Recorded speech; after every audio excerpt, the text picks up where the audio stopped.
జై శ్రీరామ్ శ్రీమాత్రే నమః శ్రీ గురుభ్యో నమః 2024 సంవత్సరం సెప్టెంబర్ మాసంలో ద్వాదశ రాశుల వాళ్ళకి ఈ మాసం యొక్క మాస ఫలాలు.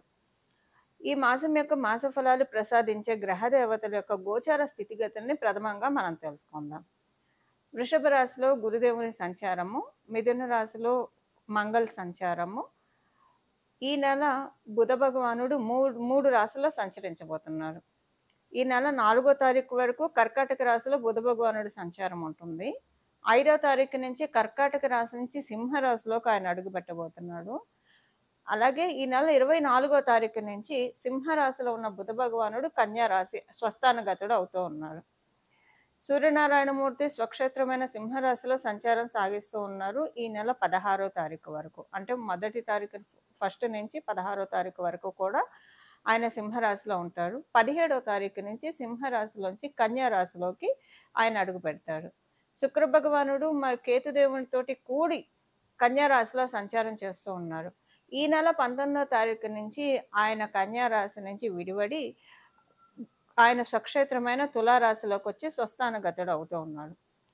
స్వక్షేత్రమైన కుంభరాశిలో శనీశ్వరుడు వక్రించిన శనీశ్వరుడు సంచారం జరుగుతూ ఉంది. మీన రాశిలో రాహుదేవుని సంచారం జరుగుతూ ఉంది. ఈ గోచార గ్రహాలు ఈ గోచారంలో గ్రహ దేవతలు ఈ స్థానాల్లో ఉన్నాయి. ఈ మాసంలో ఉన్న ప్రత్యేక అంశం ఏంటంటే బుధ భగవానుడు 3 రాశుల్లో సంచారం చేస్తూ ఉన్నారు. కర్కాటక రాశి, సింహరాశి మరియు కన్యా రాశి. ఈ 3 రాశుల్లో అంటే 3 రాశుల యొక్క ఎనర్జీస్ని ఆయన క్యారీ చేస్తూ ఉన్నారు ద్వాదశ రాశుల వాళ్ళకి, అలాగే ద్వాదశ లగ్నాల వాళ్ళకి.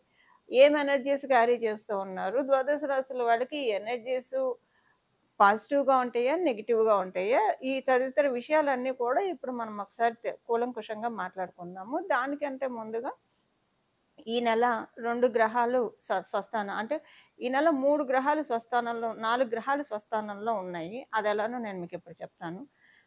కుంభరాశిలో శనీశ్వరుడు ఆల్రెడీ ఎప్పటి నుంచో స్వస్థానగతుడయ్యే ఉన్నారు. సూర్యనారాయణమూర్తి ఈ నెల 16వ తారీఖు వరకు ఆయన స్వక్షేత్రమైన సింహరాశిలో ఆయన సంచారం చేస్తాడు. 17 నుంచి స్వక్షేత్రం నుంచి విడివడి కన్యా రాశిలోకి వెళ్తాడు. ఈ నెల 24వ తారీఖు నుంచి బుధ భగవానుడు కూడా స్వస్థానగతుడు అవుతున్నాడు. అంటే ఆయన రాశి అయిన కన్యా రాశిలో ఆయన సంచారం చేస్తూ ఉన్నాడు. ఈ నెల 19వ తారీఖు నుంచి శుక్ర భగవానుడు కేతు భగవానుడు తోటి కూడి సంచారం చేస్తున్న శుక్ర భగవానుడు ఆ కలయికకు బ్రేక్ చెప్పేసేసి తులారాశిలోకి ఆయన ఎంటర్ అవుతున్నాడు 18వ తారీఖు నుంచి. అంటే ఆయన కూడా స్వస్థానగతుడు అవుతూ ఉన్నారు. ఈ నెల అంటే గోచారంలో 4 గ్రహాలు స్వస్థానంలో ఉంటున్నాయి. అంటే మధ్య మధ్యలో స్వస్థానంలో ఉంటున్నాయి. నెలంతా కూడా లేకపోయినా నెలంతా స్వస్థానంలో ఉన్నదైతే శనైశ్వరుడు వక్రించి ఉన్నా కూడా ఆయన మకర రాశి వైపే కాబట్టి ఆయన ఒక్కడే స్వక్షేత్రగతుడు, నెలంతా స్వక్షేత్రగతుడైనది. మిగతా గ్రహాలు రవి, బుధ మరియు శుక్రులు వీళ్ళు మధ్యలో స్వస్థానగతులు అవుతున్నారు. స్వస్థానం నుంచి వేరే రాశిలోకి వెళ్తూ ఉన్నారు. అయితే ఈ మాసంలో ఉన్న ప్రత్యేక అంశం ఏంటంటే మనకి ఈ మాసం చివరన కన్యా రాశిలో రవి బుధులు అంటే కన్యా రాశిలోకి సూర్యనారాయణమూర్తి 17వ తారీఖు నుంచి వచ్చేసిన బుధ భగవానుడు 24వ తారీఖు నుంచి ఈ రాశిలోకి వస్తున్నారు కాబట్టి ఇది బుధాదిత్య యోగం అని చెప్పాలి. బుధాదిత్య యోగము ద్వాదశ రాశుల వాళ్ళకి, ద్వాదశ లగ్నాల వాళ్ళకి అప్లికేబిలిటీ ఉంటుంది. ఎప్పుడైనా ఈ బుధాదిత్య యోగము కన్యా రాశిలో చాలా పవర్ఫుల్గా ఉంటుంది. అలాగే అంటే మోస్ట్ పవర్ఫుల్ అంటే బుధ భగవానుడికి అది త్రికోణ స్థానం కాబట్టి ఈ కన్యా రాశిలో పడే యోగాలు ఎప్పుడైనా కూడా మిగతా రాశుల్లో కంటే కూడా ఎక్కువ పవర్ని సూచిస్తూ ఉంటాయి. అది ఆ యోగం ఏంటంటే బుధాదిత్య యోగము. ఇంకా మిగతా రాశుల్లో కంటే అంటే మిగతా రాశుల్లో బుధాదిత్య యోగం ఉండదు. సింహరాశిలో ఏర్పడ్డా, మిథున రాశిలో ఏర్పడ్డా, మేష రాశిలో ఏర్పడ్డా, కన్యా రాశిలో ఏర్పడ్డా ఈ 4 రాశుల్లో కనుక బుధాదిత్య యోగం ఉంటే కనుక చాలా చక్కటి అద్భుతమైన రిజల్ట్స్ ఇస్తుంది ఈ యోగము. మిగతా రాశుల్లో అంత వీక్గా ఉంటుంది, అంత స్ట్రాంగ్గా అయితే ఉండదు. అయితే ఈ 4 రాశుల్లో కూడా ఎక్కువ బలోపేతమైన రాశి ఏదైనా ఉంది అంటే కనుక డెఫినెట్గా అది కన్యా రాశి అనే చెప్పాలి. ఎందుకంటే బుధ భగవానుడు ఆయన స్వక్షేత్రము మరియు త్రికోణ స్థానం కూడా కాబట్టి ఈ నెల ప్రత్యేకించి ఏంటంటే కమ్యూనికేషన్స్ అన్నీ కూడా ఈ నెల యూనిక్గా అప్లికేబుల్ అయ్యే పాయింట్ అందరికీ కూడా సర్వజనావళికి కూడా యూనిక్గా అప్లికేబుల్ అయ్యే పాయింట్ ఒక 2 మాట్లాడుకొని తర్వాత విడివిడిగా ఏ రాశుల వాళ్ళకి ఎలా ఉంటుందో మనం చూద్దాము. యూనిక్గా అప్లికేబుల్ అయ్యే పాయింట్ ఏముంటుందంటే మ్యాక్సిమం అందరితోటి రిలేషన్స్ చాలా కుదుట పడతాయి. సంబంధాలు మెరుగవుతాయి. సంబంధ బాంధవ్యాలు చాలా మెరుగవుతాయి. ఒకవేళ ఎవరైనా వాటిలతోటి బాధపడుతుంటే, అరే! మనల్ని అవతలోడు సరిగ్గా అర్థం చేసుకోవట్లేదని బాధపడుతున్న వాళ్ళకి డెఫినిట్‌గా మేబీ ఒకవేళ మీరు సమ్‌టైమ్స్ అజంప్షన్స్ వల్ల కూడా కొన్ని ప్రాబ్లమ్స్ వస్తాయి. ఊహాగానాల వల్ల కూడా కొన్ని ప్రాబ్లమ్స్ వస్తాయి. సపోజ్ ఒకవేళ అలాంటి ఊహాగానమే అవతల వాళ్ళ మీద మీకుండి వాళ్ళు మిమ్మల్ని అర్థం చేసుకోవట్లేదని మీరు బాధపడుతుంటే, అది తొలగిపోయే విధంగా కొన్ని సిట్యుయేషన్స్ క్రియేట్ అవుతాయి. అరే! నేనే తప్పుగా అనుకున్నాను. వాళ్ళు కరెక్ట్‌గానే ఉన్నారని అనుకుంటారు. నిజంగానే వాళ్ళు కనుక ఎవరైనా సరే తప్పుగా అనుకుంటుంటే వాళ్ళు తెలుసుకుంటారు. సో, ఇదనే కాదు ఎక్కడైనా ఏదన్నా ట్రాన్సాక్షన్స్‌లో ఇప్పుడు డబ్బు విషయాల్లో కావచ్చు, ఏదైనా వ్యవహారాల్లో ఎవరికైనా పొరపచ్చాలు వస్తాయి. అవన్నీ సెటరేట్ అవుతాయి. ఒక్క మాటలో చెప్పాలంటే అందరి మనసుల్లో ఉన్న పొరపచ్చాలన్నీ కూడా మాక్సిమం కట్ డౌన్ అవుతాయి. ఎప్పుడు కూడా ఇది కలియుగంలో మనం ఉన్నాం. ఏది 100% అయితే సాల్వ్ అయ్యే ప్రాబ్లమ్ ఉండదు. బట్ 70% సాల్వ్ అయ్యే ప్రాబ్లమ్స్ ఉంటాయి. ఆ 30% అనేది అనుభవించి తీరాల్సిందే. మనం ఏం చేయలేం. ఎంత గ్రహదేవతల ఆశీస్సులు మనకు అందిస్తూ ఉన్నా కూడా 30% అన్‌సర్టెనిటీ అనేది డెఫినిట్‌గా మన లైఫ్‌ని లీడ్ చేస్తూనే ఉంటుంది. అది కలిపురుషుడి యొక్క ప్రకోపం వల్ల. ఇక కొన్నిటికి మనం సరెండర్ అయితే కనుక మన లైఫ్ చాలా బాగా ఉంటుంది. సో, ఇప్పుడు నేను ఈ విషయం అంతా ఎందుకు చెప్తున్నా అంటే యూనిక్‌గా అందరి మధ్య మంచి సంబంధ బాంధవ్యాలు ఏర్పడతాయి. సో, వసుదైక కుటుంబకం అనే నానుడిని నిజం చేస్తున్నా అన్నట్లు ఈ మాసం చివరి నుంచి మనకి కొనసాగుతుంది. అంటే 24వ తారీఖు నుంచి ఇప్పుడు నేను చెప్పిందంతా 24వ తారీఖు నుంచి అప్లికేబిలిటీ ఉంటుంది. బట్ 17వ తారీఖు నుంచి కూడా దీనికి కర్టెన్ రైజర్ అని చెప్పాలి ఈ విషయానికి. ఇది అందరికి యూనిక్‌గా అప్లికేబిలిటీ ఉంటుంది. అదొక పాయింట్. అండ్ సెకండ్ థింగ్ ఏంటంటే అందరికీ కూడా మీరు అనుకుంటున్న కోరిక ఏదైతే ఉందో అంటే ఫైనాన్షియల్‌గా కావచ్చు, ఒక గృహం ఏర్పరచుకుందామని కావచ్చు, లేదంటే చదువుకోవాల్సిన వాటిల్లో కావచ్చు. ఇలా దేంట్లో అయినా సరే మీరు అనుకున్న వాటి విధంగా మీకు అవ్వకపోతూ ఉంటే ఈ మాసం దానికి తదనుగుణంగా మీరు ఏ పనులు చేస్తే మీరు అనుకున్న గోల్స్‌ని, మీరు అనుకున్న టార్గెట్స్‌ని మీరు రీచ్ అవ్వగలుగుతారో అలాంటి వాటిలకి గేట్‌వేస్ ఈ మాసం 17వ తారీఖు నుంచి ఓపెన్ అవుతాయి. ఇది ద్వాదశ రాశుల వాళ్ళకి, ద్వాదశ లగ్నాల వాళ్ళకి అందరికీ యూనిక్‌గా అప్లికేబుల్ అయ్యే పాయింట్స్ ఇప్పుడు నేను చెప్పినది. ఇప్పుడు మనము అసలు ఏ రాశి వాళ్ళకి ఈ మాసం అంతా ఎలా ఉంటుంది? అన్ని రాశుల వాళ్ళకి ఈ మాసం అంతా ఎలా ఉంటుందో మనం ఇప్పుడు చూద్దాము. మకర రాశి. మకర రాశిలో పుట్టిన వాళ్ళకి ఈ మాసంలో ఓవరాల్‌గా మనం చూసుకుంటే కనుక ఓవరాల్ స్టఫ్ చాలా బాగా ఉంది. మంచి కాంపిటీటివ్ సక్సెస్ బాగా వెళ్తుంది. చాలా మంచి కాంపిటీటివ్ సక్సెస్ ఉంది ఈ మాసము. కాకపోతే అగ్రెసివ్‌గా వెళ్ళకండి. కొంచెం ఏంటంటే మీకు యాక్చువల్‌గా మకర రాశి, మకర లగ్నంలో పుట్టిన వాళ్ళు చాలా బ్యాలెన్స్డ్‌గా ఉంటారు. చాలా నిదానంగా ఉంటారు. బట్ ఈ మాసం ఏంటంటే కొంచెం లాస్ట్ మంత్ ఈ మాసం ఎలా ఉంటుందంటే ఎక్కువగా పరుగులు పెడతారు. సో, కొంచెం అగ్రెసివ్‌గా ఉండకుండా ఈ మాసం కొంచెం మీరు అగ్రెసివ్ మోడ్ ఒకవేళ మీకుంటే కనుక దాన్ని మీరు కొంచెం బ్యాలెన్స్ చేసుకోండి. చేసుకుంటే కనుక చాలా బాగా ఉంది. కాంపిటీటివ్ సక్సెస్ ఇలాంటివన్నీ చాలా చక్కగా ఉన్నాయి ఈ మాసము. మకర రాశి, మకర లగ్నాల్లో పుట్టిన వాళ్ళకి. కాకపోతే మీ రాశ్యాధిపతి వక్రించి ఉండడం వల్ల ఈ కాంపిటీటివ్ సక్సెస్ వచ్చినా కూడా మీరు పూర్తిగా ఎంజాయ్ చేయలేకపోతారు. సో, అందువల్ల ఏంటంటే కొంచెం మీకు కొంచెం కాలిక్యులేటెడ్‌గా వెళ్తే సరిపోతుందండి. అంతకు మించి ఎలాంటి ఇబ్బంది లేదు. మీరు రుణ ప్రయత్నాలు చేస్తూ ఉంటే, ఈ రుణ ప్రయత్నాలు 1, 2 సార్లు ఆచితూచి నిర్ణయం తీసుకోండి. ఎందుకంటే ఫ్యూచర్‌లో ఇది కొంచెం ఇప్పుడు మీకు రుణ ప్రయత్నాలయితే వచ్చేస్తాయండి. కాతే ఫ్యూచర్‌లో దీనివల్ల కొంచెం ఇబ్బందులొస్తాయి ఇప్పుడు తీసుకునే రుణం వల్ల. సో, మీ జన్మజాతకం సహకారంగా ఉంటే మీరు తీసుకోవచ్చు. అదొకసారి మీ జన్మజాతకాన్ని పరిశీలించుకొని మీరు రుణ ప్రయత్నాలు చేయడం ఉత్తమము. గోచారంలో ఇప్పుడు రుణాన్ని ఇస్తున్న తర్వాత ఇది తలకాయ నొప్పులు తెచ్చే అంశం కూడా ఇప్పుడు చోటు చేసుకుంటుంది కాబట్టి, ఈ విషయంలో మీరు కొంచెం తగు జాగ్రత్తలు తీసుకుంటే సరిపోతుంది. మీ ఇంట్లో ఉన్న కుటుంబ సభ్యులతోటి మొదటి 5 రోజులు అంటే మొదటి వారం అంటే వారం మొత్తం కాదు. కేవలంగా మొదటి 5 రోజులు మనస్పర్ధలు ఉంటాయి, చికాకులు ఉంటాయి. సో, కొంచెం ఏంటంటే నాకంటూ ఎవరు లేరా అని కొంచెం బాధ అనిపిస్తుంది మీకు. ఆ తర్వాత మళ్ళీ నార్మల్ అయిపోతుంది. మొదటి 4, 5 రోజులే. అయితే మీ జన్మ జాతకంలో కనుక ఇప్పుడు అసలు కుటుంబ స్థానం బాగా ఉంటే అప్పుడు ఈ పాయింట్ మీరు ఇగ్నోర్ చేయొచ్చు. అసలు మీకు ఇలాంటి ఇబ్బంది రానే రాదు. చాలా బాగా ఉంటుంది. అస్సలు ఇబ్బంది రాదు. మీ జన్మ జాతకం కొంచెం ఇప్పుడేమన్నా ఇదిగా ఉంటే గోచారంలో ప్రాబ్లమ్ వచ్చే అవకాశం ఉంది కుటుంబ సభ్యులతోటి, కుటుంబ పరంగా. సో, ఈ యొక్క విషయంలో మీరు కొంచెం జాగ్రత్తగా ఉంటే సరిపోతుంది. ఇది కూడా ఈ మాసం మొత్తం ఉండదు. ఈ ఫస్ట్ వారం మొత్తం ఉండదు. మొదటి 4, 5 రోజులు. సహజంగానే అసలు కుటుంబం అన్నాక చిన్న చిన్న విభేదాలు రాకుండా ఏ కుటుంబం ఉంటుంది చెప్పండి. అలా ఉన్నా కూడా అది అంత ఉండదు. ఎఫెక్షన్ ఉన్న చోట కొంచెం విభేదాలు వస్తాయి డెఫినెట్‌గా. సో, అలా అనుకుని కొంచెం సర్దుబాటు ధోరణిలో వెళ్తే బావుంటుంది. ఎలాగైనా మీరు మకర రాశిలో పుట్టినోళ్ళు, మకర లగ్నంలో పుట్టినోళ్ళు చాలా ఫ్లెక్సిబుల్‌గా ఉంటారు. చాలా సర్దుబాటు ధోరణి కలిగిన వాళ్ళుగానే ఉంటారు. సో, మొదటి 4 రోజులు కొంచెం మీ సర్దుబాటుతనానికి కూడా డెస్టినీ సవాలు విసిరే సమయం అనుకోండి. అంతే 4 రోజులు ఓపిక పట్టారంటే మిగతాదంతా బావుంటుంది. ఇది ఓవరాల్‌గా అయితే ఇప్పుడు మనం సెగ్మెంట్ వారీగా మనం మాట్లాడుకుందాం. అసలు అందరికి ఎలా ఉందనేది మనం విడివిడిగా మాట్లాడుకుందాం. సో, ఈ సెగ్మెంట్ వైస్ వచ్చేప్పుడు మొదటగా నేను గృహిణుల గురించి మాట్లాడతాను. గృహిణులే కదా ఇంటికి పట్టుకొమ్మలు, గృహలక్ష్ములు. సో, ఈ గృహలక్ష్ములు బాగా ఉంటే ఆ ఇంటికి ప్రశాంతత, ఇంట్లో కుటుంబంలో ఉన్న వారి వృద్ధి, కుటుంబ వృద్ధి జరిగితే సమాజం బాగుపడుతుంది. సమాజం బాగుపడితే దేశం బాగుపడుతుంది. సో, దేశం బాగు కోసం వైటల్ రోల్ డెఫినిట్‌గా ఒక మహిళ ప్రధాన పాత్ర పోషిస్తుంది గృహలక్ష్మి రూపంలో. అలాంటి గృహలక్ష్ముల గురించి మనం మాట్లాడుకుందాం. మొదటగా ఎలా ఉంటుంది ఈ మాసం అని.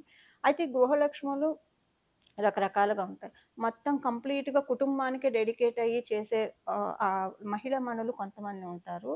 అలాగే కొంతమంది ఏం చేస్తారంటే వాళ్ళకున్న టాలెంట్‌ని చక్కగా ఎగ్జిబిట్ చేయడం, అలా లేదంటే కుటుంబానికి తోడ్పాటుగా కూడా అనుకోవచ్చు. ఇలాగా ఉద్యోగమో, వ్యాపారమో చేస్తారు.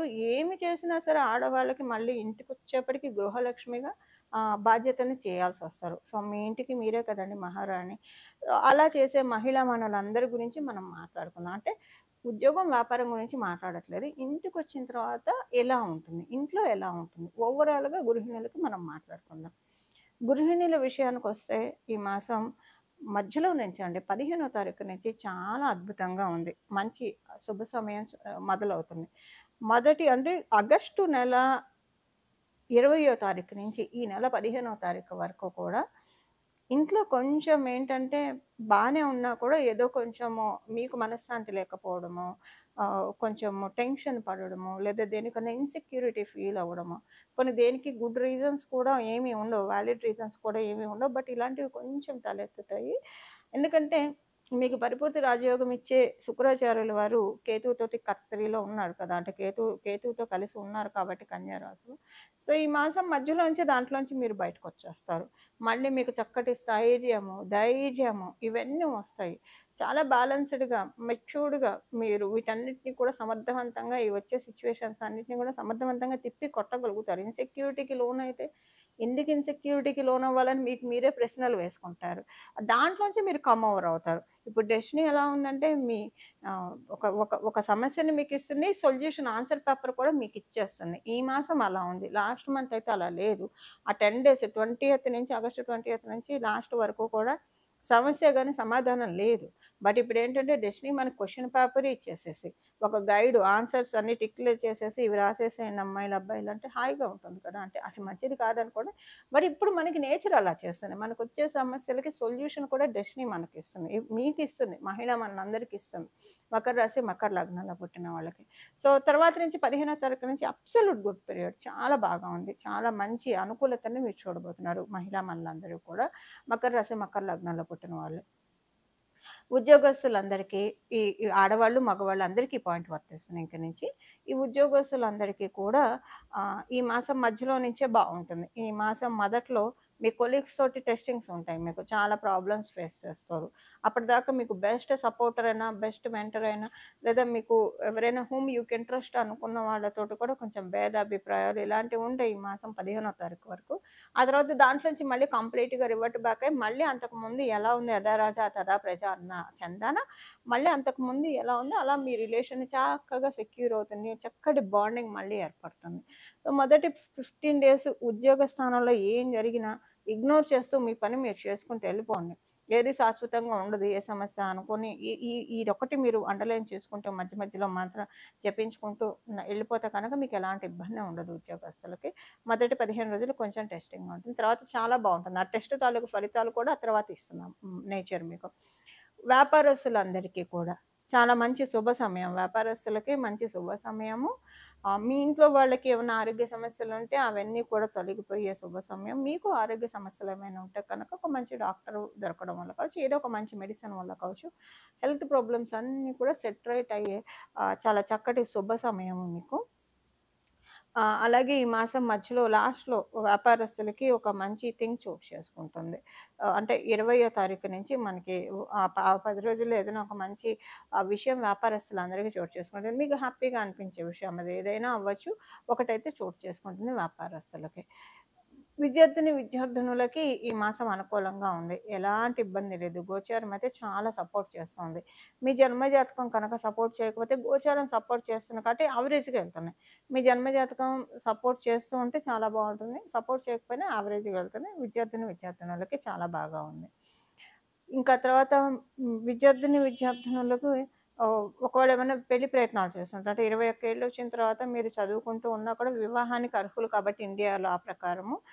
ఒకవేళ వివాహ ప్రయత్నాలు చేస్తూ ఉంటే కనుక మొదటి వారం వివాహ ప్రయత్నాలు చేయకండి. తదుపరి 3 వారాల్లో వివాహ ప్రయత్నాలు చేయొచ్చు.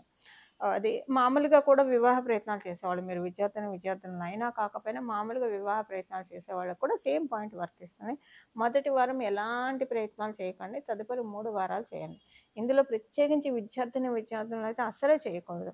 ఇంకా మిగతా సెగ్మెంట్‌లో ఉన్నవాళ్ళు మామూలుగా ఉద్యోగం చేస్తూ వివాహ ప్రయత్నాలు చేస్తూ ఉంటారు. ఇలాంటి వాళ్ళకి కొంతైనా పర్వాలేదు కానీ విద్యార్థులకి వివాహ ప్రయత్నాలు మటుకు అంటే యుక్త వయస్సు వచ్చిన విద్యార్థులకు వివాహ ప్రయత్నాలకి మొదటి వారం అనుకూలంగా లేదు. ఇదొకటే మిగతా విషయాల్లో అంతా బాగా ఉంది. సీనియర్ సిటిజన్స్‌కి అనుకూలమైన శుభ సమయమే. కాకపోతే సీనియర్ సిటిజన్స్‌కి ఏంటంటే కొంత లోపల బాధుంటుంది. మీతోటి టైమ్ స్పెండ్ చేసేవాళ్ళు కరువయ్యారేమో! ఇదంతా మీ పాత రోజులన్నీ కూడా మీ గతాన్ని స్వగతంగా చెప్పుకుంటారు. మీ గతాన్ని తిరిగి తోడుతూ ఉంటారు. ఆ పాత మధురాలను మళ్ళీ గుర్తు తెచ్చుకుంటారు. మళ్ళీ జ్ఞప్తి తెచ్చుకొని వాటిలతోటి మీ టైమ్‌ని స్పెండ్ చేస్తూ హ్యాపీగా ఫీల్ అవుతారు. సో, సీనియర్ సిటిజన్స్‌కి ఈ చందాన సాగుతుంది ఈ మాసం అంతా కూడా. ఇవి ఈ మాసం యొక్క గోచర గ్రహస్థితుల ఫలితాలు మకర రాశి, అలాగే మకర లగ్నంలో పుట్టిన వాళ్ళందరికీ కూడా. ఈ మాసం చేసుకోవాల్సిన పరిహారం వచ్చేసేసి బుధాదిత్య యోగం కన్యా రాశిలో మనకి జరుగుతోంది. అందులో మనకి ఈ నెల 19వ తారీఖు నుంచి శుక్ర భగవానుడు కూడా స్వస్థాన గతుడు అవుతూ ఉన్నాడు తులా రాశికెళ్ళి. ఆ రాశిలో ఆయన చాలా కంఫర్టబుల్‌గా ఉంటాడు. వృషభ, తులా రాశులు, మకర, కుంభ రాశుల్లో ఆయన డెఫినిట్‌గా కంఫర్టబుల్‌గా ఫీల్ అవుతాడు. ప్రత్యేకించి తులా రాశి కళత్రకారకుడైన శుక్ర భగవానుడు కళత్ర స్థానాల్లో చాలా బాగా ఉంటాడు. కళత్రం అంటే కళ్యాణం, స్పౌస్ అనమాట. ఆడవాళ్ళైతే మగవాళ్ళు కళత్రం అంటారనమాట. కళ్యాణం అనమాట. కళ్యాణ కారకుడు, కళత్ర కారకుడు, స్పౌస్ అని చెప్పాలి. సో, కళత్ర స్థానం మనకి సహజ కాలపురుషుడి కుండలిలో కళత్ర స్థానం చాలా బలంగా ఉంది. సో, శుక్ర భగవానుడు తులారాశిలో చాలా యాక్టివ్‌గా ఉంటాడు. అయితే ఇప్పుడు మనం బుధాదిత్య యోగము, అలాగే సప్తమ స్థానంలో శుక్రాచార్యుల వారి సంచారము. ఇది ఒక రకంగా మనం తెలుసుకోవాలంటే పంచమహాపురుష యోగాల్లో ఒకటైన మాలవ్య మహాపురుష యోగానికి కూడా ఇది కర్టెన్ రైజర్ అవుతుంది. అయితే ఏ ఏ ఏ ఏ విషయాల్లో మనం కనుక ఏ పరిహారం చేసుకుంటే అంటే మనం ఏ ప్రక్రియ చేస్తే ఈ యోగాలు మన జన్మ జాతకంలో ఉన్నా లేకపోయినా మనం తాత్కాలికంగా గోచరంలో వచ్చే యోగాన్ని మనం ఒడిసి పట్టుకోవచ్చు. మనం ఇప్పుడు ఒకసారి చూద్దాము. శుక్ర భగవానుడు మరియు రవి బుధులు ఈ 3 గ్రహాన్ని మనం ఈ మాసం పట్టుకోవాలి. ఈ మాసం మనం ఆరాధించాలి. అంటే గ్రహ దేవతల్ని ఆరాధించడం ఒక ఎత్తు. మీరంటే నవగ్రహ ప్రదక్షిణాలు చేసినా పర్వాలేదు. లేకపోతే గ్రహాది దేవతల్ని ఆరాధిస్తే కనుక ఇంకా చక్కటి ఫలితాలుంటాయి. బుధాదిత్య యోగం కాబట్టి చక్కగా ఎవరికైనా బుధాదిత్య యోగం మీ జన్మ కుండలిలో ఉన్నా కూడా మీరు రోజు విష్ణు సహస్రనామం వినడం కనుక చదవడం వస్తే చాలా మంచిది. కొంతమంది చదవడానికి భయపడతారు. భయపడే వాళ్ళు వినడం. ఒకవేళ చదివే తీరిక లేకపోయినా సరే మీరు ఏ పని చేస్తూ ఉన్నా జస్ట్ అలా చక్కగా విష్ణు సహస్రనామం ప్లే చేస్తూ మీ పనులు మీరు చేసుకోవచ్చు. ఇలా మనకి టైంని చాలా వైజ్‌గా యూజ్ చేసుకున్న వాళ్ళం కూడా మనం అవుతాము. సో, అలా గనక మీరు విష్ణు సహస్రనామం చదవడానికి కానీ, లేదా వినడానికి కానీ ప్రయత్నిస్తే చాలా మంచిది. జనరల్‌గా కూడా బుధాదిత్య యోగం ఉన్న వాళ్ళకి అల్టిమేట్ రెమెడీ ఆహ్, డెఫినిట్‌గా విష్ణు సహస్రనామం చదవడం లేదా వినడము. ఇక భగవంతుడు సిగ్నేచర్ చేసిన ఆ భగవంతుడు ఆటోగ్రాఫ్ పెట్టబడినది అవుతుంది వాళ్ళ జన్మ జాతకం. ఇప్పుడు మనం ఎగ్జామ్స్ రాస్తే మన చిన్నప్పుడు మనందరం ఎగ్జామ్స్ రాసిన వాళ్ళు ఇప్పుడు మన పిల్లలు ఎగ్జామ్స్ రాస్తూ ఉంటారు. రాసినప్పుడు ఏముంటుంది, కొంతమంది పిల్లలు బాగా ఎగ్జామ్ రాస్తే టీచర్స్ ఇంప్రెస్ అయితే, లెక్చరర్స్ ఇంప్రెస్ అయితే గుడ్ అని పెడతారు, వెరీ గుడ్ అని చెప్పి పెడతారు, స్టార్స్ ఇస్తారు. ఆ పిల్లలకి ఆ టైంలో అది చాలా వరంగా అనిపిస్తుంది అలా టీచర్ అప్రిషియేట్ చేస్తే. అలా మన జన్మ జాతకాన్ని విష్ణుమూర్తి ఆటోగ్రాఫ్ ఇచ్చే రెమెడీ ఆటోగ్రాఫ్ ఇచ్చే క్రియ ఏదైనా ఉందా అంటే డెఫినెట్గా అన్డౌటెడ్లీ విష్ణు సహస్రనామం మాత్రమే మనం భగవంతుడి యొక్క ఆటోగ్రాఫ్ తీసుకోవడానికి మనల్ని అర్హుల్ని చేస్తుంది. అందున ప్రత్యేకించి ఇలాంటి యోగాలు ఉన్నప్పుడు ఇంకా భగవత్ శక్తి అత్యద్భుతంగా ఉంటుంది. అంటే ఇప్పుడు భగవంతుడు మనకి ఎప్పుడు వరాలను అందించడానికి రెడీగానే ఉంటారు. కానీ గోచారంలో గ్రహదేవతలు కావచ్చు, మన జన్మ కుండలిలో ఉన్న గ్రహదేవతలు కావచ్చు, వాటికి సపోర్ట్ చేయాలి. వీళ్ళు పూర్వజన్మలో ఈ కర్మ చేశారు, నువ్వెలా పూర్తిగా వరాన్ని ఇస్తావు, మా పనిని మమ్మల్ని చేసుకొని, లేదా ఈ జన్మలో ఇవి చేశారు, సో వాటికి మేము ఇవ్వాలి, ఫలితాలు ఇవ్వాలి అని ఏం చేస్తాయంటే భగవంతుడు కృప ఉండడం వల్ల ఏమవుతుందంటే కొంతలో మనకి తగ్గిపోతుంది. అంటే ఎక్కడో పెద్ద రాయి వచ్చి తగలాల్సిన చోట చిన్న రాయితే వెళ్ళిపోతున్నాయి భగవంతుని పట్టుకుంటా కనుక. ఇలాంటి ప్రత్యేకించి ఇప్పుడు గ్రహదేవతలు కూడా వరం ఇస్తున్న సమయంలో కనుక మనం ఇలాంటి ప్రక్రియలు చేసుకుంటే కనుక అత్యద్భుతంగా యోగిస్తుందని చెప్పడంలో ఏ మాత్రం సందేహం లేదు. బుధాదిత్య యోగం డెఫినెట్గా చాలా బాగా వర్కౌట్ అవుతుంది అన్ని రాసుల వాడికి కూడా. విష్ణు సహస్రనామం వినడం వల్ల, లేదా చదివితే ఇంకా మంచిదండి. చదవడం లేదా వినడం ఏదో ఒకటి మన ఈ కలియుగంలో భగవంతుడి పైన మనసు లగ్నం చేయడం అనేది మనం ప్రారంభిస్తే కనుక ఇక మన లైఫ్లో అంతా కూడా చుట్టూ ఉన్న పరిస్థితులు అన్నీ సానుకూలం అవ్వడం వన్ బై వన్ అనేది మనం చూస్తాం. అంటే మనం చేసే పనులన్నీ కూడా సులభతరం చేస్తాడు భగవంతుడు పెరుమాళ్ళు. ఇది ఒకటి. రెండవ పరిహారం ఏంటంటే శ్రీ మహాలక్ష్మి అమ్మవారి ఆరాధన. కనకదార స్తోత్రాన్ని చదువుతారా, లేదా లక్ష్మీ అమ్మవారి అష్టోత్తరం చదువుతారా, మహాలక్ష్మి అమ్మవారి స్తుతి చదువుతారా, ఏదైనా పర్వాలేదు. లక్ష్మీ అమ్మవారికి సంబంధించినవి ఏదైనా నామాలని చదవడానికి ప్రయత్నించండి, లేదా కనీసం ఇందాక చెప్పినట్లు వినడానికైనా ప్రయత్నించండి. ఏదైనా కూడా మనకి చక్కటి ఫలితాలను ఇస్తుంది.